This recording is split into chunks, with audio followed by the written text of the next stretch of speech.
Hello बच्चों, मेरा नाम है मोहित और आपका स्वागत है हमारे यूट्यूब चैनल हिस्ट्री चैंपियन में। तो जैसा कि आप जानते हो, आपका जो पेपर होने वाला है स्किल इन्हेंसमेंट के कोर्स का साहित्य का, हिंदी साहित्य का कथ्यकर गद्य साहित्य, उससे संबंधित आपके सामने जितने भी महत्वपूर्ण प्रश्न होने वाले हैं सारे के सारे मैं आपको करवाने वाला हूँ। बहुत ही ज्यादा महत्वपूर्ण वीडियो होने वाला है। इस प्रकार का वीडियो आपको तो यूट्यूब चैनल पे, किसी भी यूट्यूब चैनल पे देखने को नहीं मिलेगा।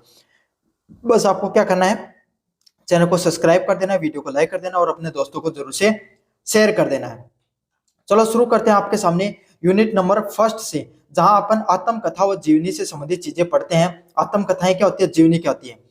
इसके अलावा जो ये पीडीएफ जो मैं आपको पढ़ाऊंगा, unit first, unit second, unit third, तीनों यूनिट इसी वीडियो में कवर हो जाएंगे। उसकी जो सॉल्यूशन वाली पीडीएफ है, ये हमारे टेलीग्राम चैनल पे देखने को मिलेगी। कहां पर भी देखने को मिलेगी? टेलीग्राम चैनल पर। तो सभी बच्चे टेलीग्राम चैनल को जोर से ज्वाइन कर लेना। साथ के साथ प्ले लिस्ट का लिंक दे रहा हूँ डिस्क्रिप्शन में। किसका प्ले लिस्ट का जो लिंक दे रहा हूँ डिस्क्रिप्शन में, वहां से जाकर चैनल को जरूर से, जो अन्य वीडियो है जो इस टॉपिक से संबंधित वो भी देखने को मिल जाएंगे, जरूर से उस प्ले लिस्ट को भी पढ़ लेना। चलो शुरू करते हैं अपन। पहला प्रश्न है, आत्मकथा और जीवनी में अंतर स्पष्ट करो और स्वरूप पर प्रकाश डालिए। तो आत्मकथा और जीवनी क्या होती है, उसमें अंतर स्पष्ट करना है और उसके स्वरूप क्या होते हैं उसके ऊपर आपको प्रकाश डालनी है।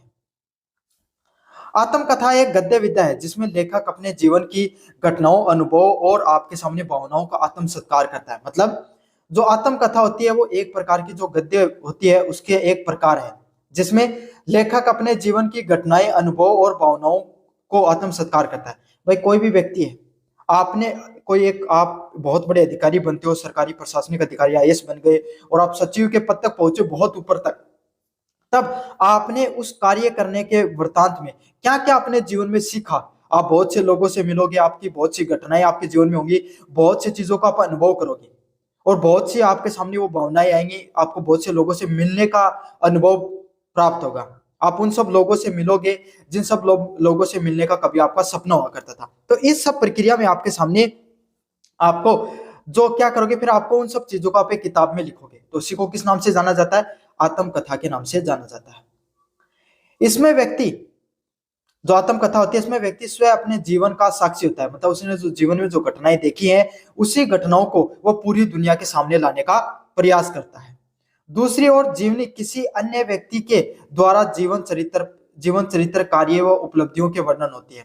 जीवनी में क्या होता है, आत्मकथा में आपने खुद ने अपने हाथों से अपनी जिंदगी की कहानी को लिखा है। जीवनी में आप अपने हाथों से किसी दूसरे व्यक्ति की कहानी को लिखते हो। मतलब आप क्या हो, आप लेखक हो और कोई आईएएस है, कोई आईएएस आईपीएस अधिकारी, उसको इतना लेखन का लिखने का पता नहीं है, तो किसी दूसरे व्यक्ति के माध्यम से किसी आपको क्या कर रहा है, आप लेखक को कह रहा है कि जाओ उनकी मेरे जीवन के ऊपर एक कहानी लिख दो। या आप उसके पास जाते हो कि भाई आप एक अधिकारी रहे, आप प्रशासन के इतने बड़े पदों पर पहुंचे, आपको बहुत सी चीजों के बारे में ज्ञान होगा, तो आप मुझे जो क्या क्या आपने अनुभव किया उसके बारे में बता दीजिए। तो वो आपको बताते हैं और आप उनके ऊपर लिखते हो। तो इस प्रकार की चीजों को क्या कहा जाता है, जीवनी के नाम से जाना जाता है। आत्मकथा में आत्म अनुभूति, ईमानदारी, आत्म विश्लेषण की गहराई होती है। जो आत्मकथाएं होती हैं, समझ में आ गया? आत्मकथा होती है जिसमें खुद के बारे में इंसान लिखता है, उसमें आत्म अनुभूति, जो उसने महसूस किया उसके बारे में वो बताता है। ईमानदारी व आत्म विश्लेषण के साथ चीजों को गहराई से बताई जाती है। मतलब कैसे ईमानदारी से उन्होंने, उसमें कोई भी चीजें बढ़ा चढ़ाकर नहीं लिखी जाएगी। अगर और कोई लेखक लिखेगा तो वो उसमें अपने विचार जोड़ेगा, उसकी लेखन की दृष्टिकोण होगा। तो वो जब कोई भी व्यक्ति लिखता है, उसको किसी भी चीज को बढ़ा चढ़ाकर लिखने का भी दृष्टिकोण होता है। तो यही है, जब आदमी खुद लिखता है तो ईमानदारी से अपने जीवन में जो उसने घटनाएं देखी उस पर बिना किसी डरे संकोच के सीधा का सीधा चीजों को लिख देता है। तथा आत्म विश्लेषण की भी गहराई देखने को मिलती है, जिसमें वो अपने जो अपने जो उसने विश्लेषण किया अपने जीवन में, उन सब चीजों को ऐसा का ऐसा लिख देता है।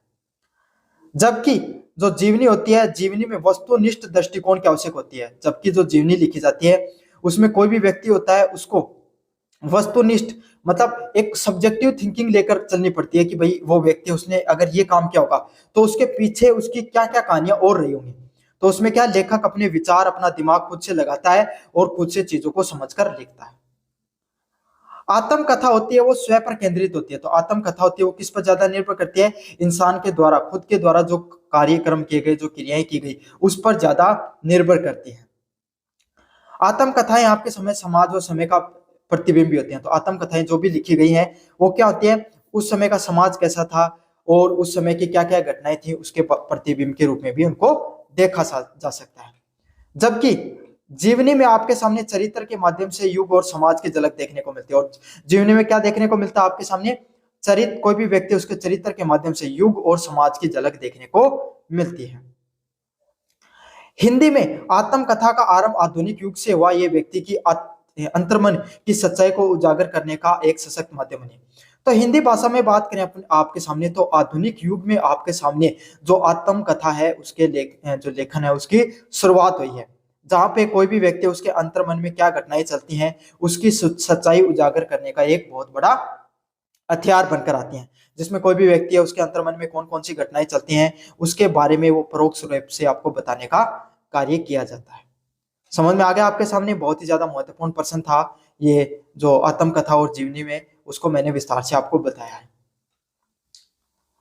अगले वाला प्रश्न आपके सामने, हिंदी साहित्य में आत्मकथा लेखन की परंपरा और विकास का विवेचन कीजिए। मतलब जो हिंदी साहित्य है उसमें आत्मकथा लेखन की जो परंपरा है और विकास के बारे में आपको विस्तार से बताना है कि हिंदी साहित्य में आत्मकथा लेखन का क्या महत्व रहा है और उस परंपरा के विकास के बारे में भी आपको विस्तार से बताना है। हिंदी में आत्मकथा लेखन का आरंभ 29वीं शताब्दी के उत्तरार्ध में हुआ। तो हिंदी में जो आत्मकथाएं जो लिखी गई उसका जो आरंभ आपको 29वीं शताब्दी की शुरुआत में देखने को मिलता है, जहां पे भारतेंदु हरिश्चंद्र के समय के लेखकों ने, जो भारतेंदु जो हरिश्चंद्र है उस समय के जो लेखक है, उन्होंने अपने आत्म अनुभव जो उन्होंने जीवन में अनुभव किया, साहित्य आत्म अनुभव के साहित्य के विषयों को बनाना आरंभ किया। मतलब उनके द्वारा जो चीजें जीवन में विषय अनुभव की गई उसके बारे में उन्होंने लिखना शुरू किया। 20वीं सदी में राष्ट्रीय चेतना, समाज सुधार और व्यक्तिगत संघर्षों की आत्मकथा को नई दिशाएं दी। मतलब 20वीं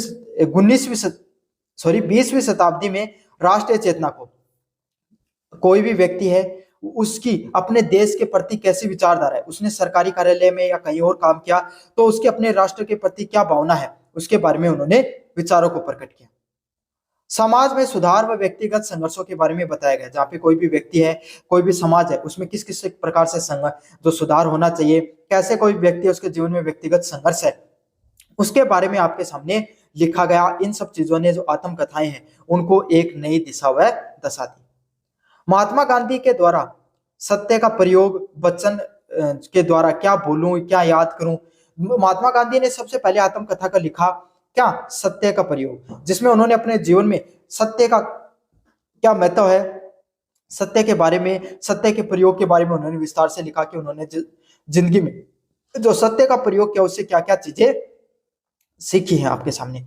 हरिवंश राय बच्चन के द्वारा क्या भूलूं क्या याद करूं जैसी आपके सामने जो आत्मकथाएं लिखी गई, इसमें आपको सामने उनके जीवन में जो उन्होंने अनेक प्रकार की रचनाएं लिखी, उनके जीवन में किस किस प्रकार का द्वंद्व था उसके बारे में उन्होंने विस्तार से लिखा।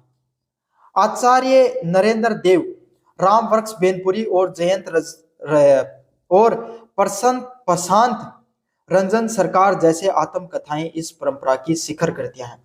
मतलब आत्मकथा को लिखने के लिए अनेक प्रकार के साहित्यकार हैं जो प्रसिद्ध रहे हैं, जिसमें से आपके सामने आचार्य नरेंद्र देव हैं, उनका नाम सर्वप्रिय आता है। राम वृक्ष बेनपुरी हैं, जिनका नाम सर्वप्रिय आता है आपके सामने, भी बहुत प्रसिद्ध कथाकार रहे हैं जिन्होंने आत्मकथाओं को बहुत ही स्पष्टता से लिखा है। प्रभात रंजन सरकार हैं, वो एक आपके सामने बहुत बड़े कथाकार रहे हैं जिन्होंने आत्मकथाओं को लिखा है। इनके द्वारा जो लिखी गई आत्मकथाएं हैं, इन्होंने इस परंपराओं को क्या पर पहुंचाया, इन सब ने अपनी इन जो आत्मकथाओं की लिखने की जो परंपरा है इसको शिखर पर पहुंचाने का कार्य किया है।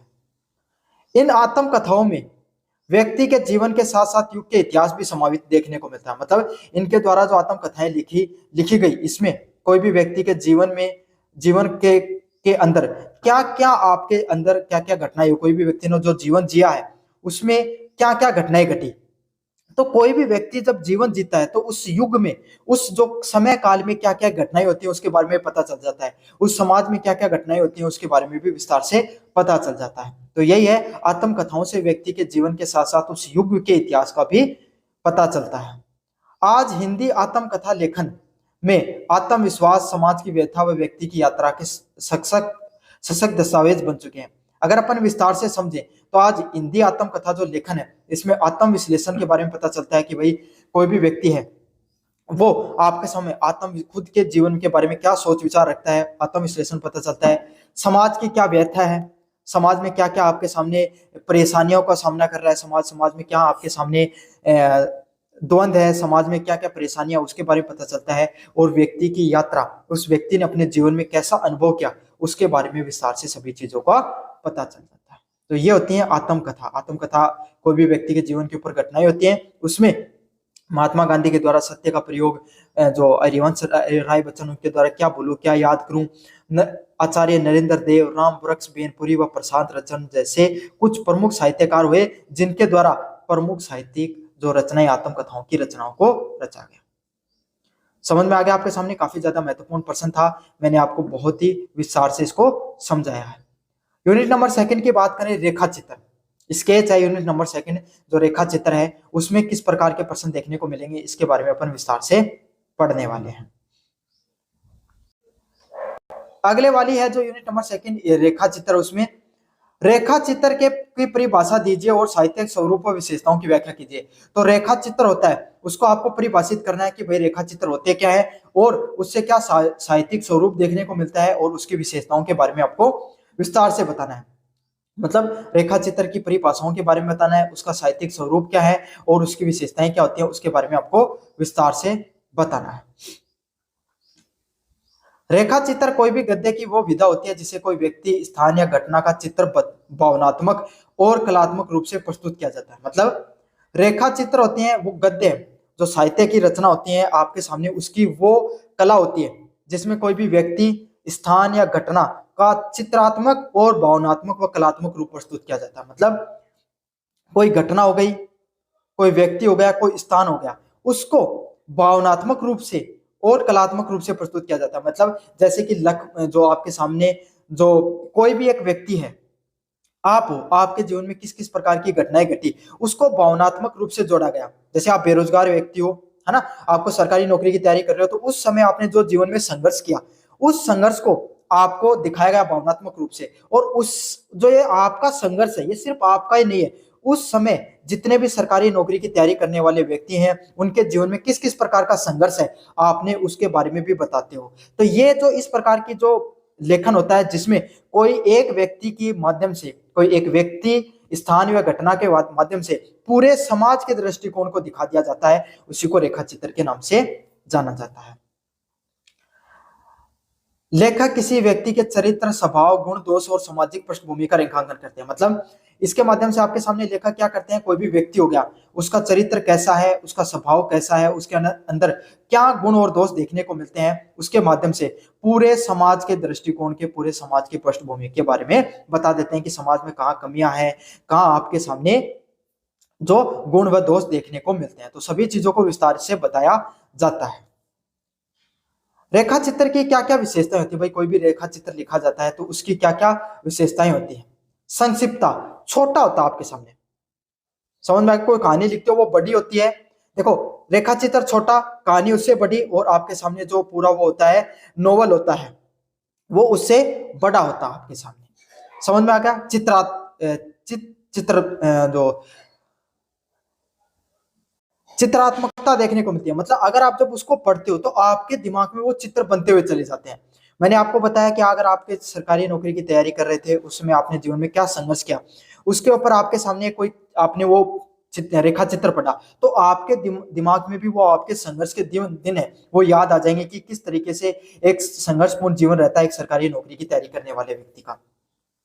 भावनात्मकता और सजीवता देखने को मिलती है। मतलब आप उस सब चीजों से एक भावनात्मक रूप से जुड़ाव महसूस होता है और संजीव भी महसूस करते हो, एकदम जिंदा आप महसूस करते हो कि भाई वास्तविकता में मतलब यही घटनाएं होती हैं। आपको लगता है कि ये घटना सिर्फ एक कहानी नहीं है, बल्कि एक जीवित घटना है, एक जीवित व्यक्ति की घटना, एक वास्तविक घटना। आपको खुद को अंदर से एक जीवित घटना के रूप में ये सब चीजें महसूस होती हैं। इसमें लेखक की दृष्टि वस्तुपूर्वक होते हुए भी आपके सामने संवेदनशील होती है। इसमें कोई भी आपके सामने कोई भी लेखक है, वो जब इस कहानी को लिखता है तो कैसी होती है, वस्तुपूर्वक होती है, सब्जेक्टिव होते हुए भी क्या होती है, पूरी की पूरी कहानी संवेदनशीलता उसके अंदर देखने को मिलती है। हिंदी में रेखा चित्र लेखन की जो परंपरा है वो प्रेमचंद व बेनपुरी के द्वारा आरंभ हुई।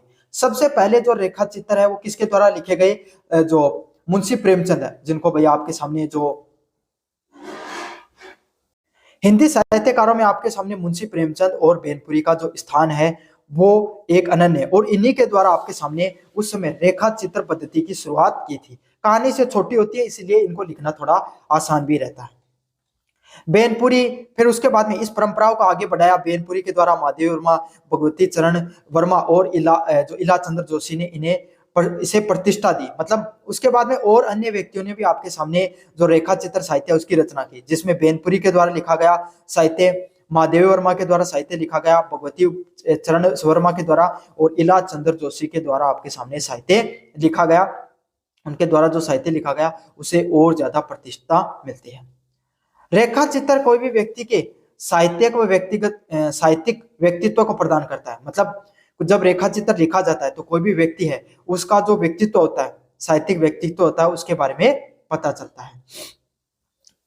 लेखक की मानवीय संवेदनाओं का साक्षात प्रमाण भी ये होता है, और इससे यहीं से क्या पता चलता है, कोई लेखक होते हैं उसकी मानवीय संवेदनाओं के बारे में भी विस्तार से पता चलता है।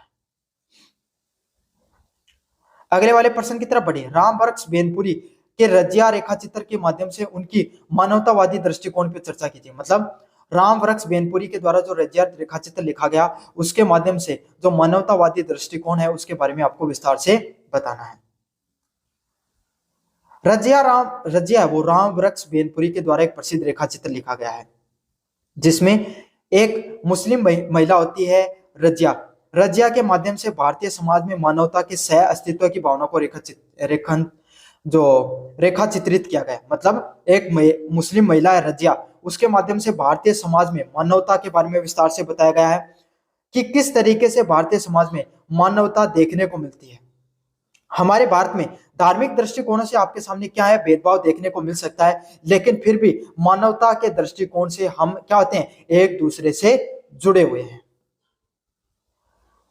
रजिया का जो चरित्र है वो सरल है, करुणामय है, वह नारी संवेदना से भरपूर दिखाई देता है। मतलब रजिया का जो चरित्र है वो आपके सामने कैसा है, एकदम सरल स्वभाव की महिला है, वो करुणामय, एक आम महिला की तरह करुणामय से उसका जो जो व्यवहार है वो करुणा से भरा हुआ है, और नारी संवेदनाओं से भरपूर दिखाई देती है। जैसे एक महिला होती है, एक महिला का स्वभाव कैसा होता है, वो संवेदनशील होती है, उसी तरीके से आपके सामने जो रजिया है उसका व्यवहार भी कैसा है, संवेदनाओं से भरा हुआ है। जो आपके सामने बेनपुरी है, बेनपुरी ने धार्मिक भेदभाव से आपके सामने से ऊपर उठकर, तो जो रामवृक्ष बेनपुरी है उन्होंने क्या किया, जो धार्मिक जो भेदभाव देखने को मिलती है उन सब चीजों को अलग रखकर उन्होंने क्या दिखाया है, आपके सामने मानवीय संबंधों को गहराई से दिखाया। चाहते तो रामवृक्ष बेनपुरी है वो आपके सामने साहित्य में राजनीतिक और जो धार्मिक परोक्ष है, या जो राजनीतिक में आप अपने साहित्य में धार्मिक दृष्टिकोण को परोस सकते थे अपने पढ़ने वालों को, लेकिन उन्होंने इस जो पात्र के माध्यम से क्या किया है, मानवीय संबंधों को दिखाया है। उन्होंने धर्म से ऊपर किसको दिखाया है, कोई भी जो मानव होते हैं उनके जो संबंध होते हैं उनको उन्होंने उससे ऊपर भी दिखाया है। उन्होंने जीवन में रजिया के संघर्ष, प्रेम और करुणा के माध्यम से नारी के अंतःशक्ति और संवेदनशीलता को व्यक्त किया। उन्होंने क्या दिखाया, रजिया के जीवन में किस प्रकार का संघर्ष है, फिर भी वो आपके सामने अपने जीवन में जैसे एक आम नारी का जो स्वभाव होता है, प्रेम और करुणा से भरी हुई है। और यही सब चीजें आपके सामने किस चीज को दिखाती हैं, अंतःशक्ति की संवेदनशीलता को व्यक्त करती हैं। कोई भी व्यक्ति है उसके अंदर जो एक महिला होती है उसके अंदर जो संवेदनशीलता जो पाई जाती है उसको वो दिखाने का प्रयास करते हैं। कोई भी जो रेखा चित्र में भाषा सहज व भावनात्मक है। कोई भी रेखा चित्र जो लिखा गया है उसमें किस प्रकार की भाषा का प्रयोग किया गया है, बहुत ही ज्यादा सहज भाषा का प्रयोग किया गया है। जो कोई भी व्यक्ति जब इस पढ़ता है इस रेखा चित्र को तो उसको सहज और सजग महसूस करता है, एकदम सहज आपके सामने भाषा का प्रयोग किया गया है। लेखक के दृष्टिकोण की बात करें, लेखक ने जो साहित्य की रचना की है, लेखक का दृष्टिकोण मानवीय है। उन्होंने मानवीय दृष्टिकोण से चीजों को ज्यादा रचना की है कि भाई उन्होंने चाहते तो धार्मिक दृष्टिकोण को रख सकते थे, चाहते तो आपके सामने जो और कोई दृष्टिकोण को जो राजनीतिक दृष्टिकोण पे खेल सकते थे, लेकिन उन्होंने मानवता को सर्वप्रिय रखा है, मानवता के ऊपर उन्होंने बात की है। जहां धर्म, जाति और वर्ग से अधिक उन्होंने मानवता को मूल्य सर्वोच्च रखा है। मतलब उन्होंने ना धर्म को सबसे ऊपर रखा, ना जाति को सबसे ऊपर रखा, ना आपने कोई वर्ग को, उन्होंने सबसे ऊपर किसको रखा है? मानवता को सबसे ऊपर रखा है। यही बेनपुरी की रचना का प्रमुख संदेश है। और यहीं से जो रामरक्ष बेनपुरी है, उनके द्वारा जो साहित्य की रचना की गई उसमें प्रमुख रूप से संदेश देखने को मिलता है, जहां उन्होंने साहित्य में किसकी बात की है? जाति धर्म व वर्ग से ऊपर उठकर उन्होंने अपने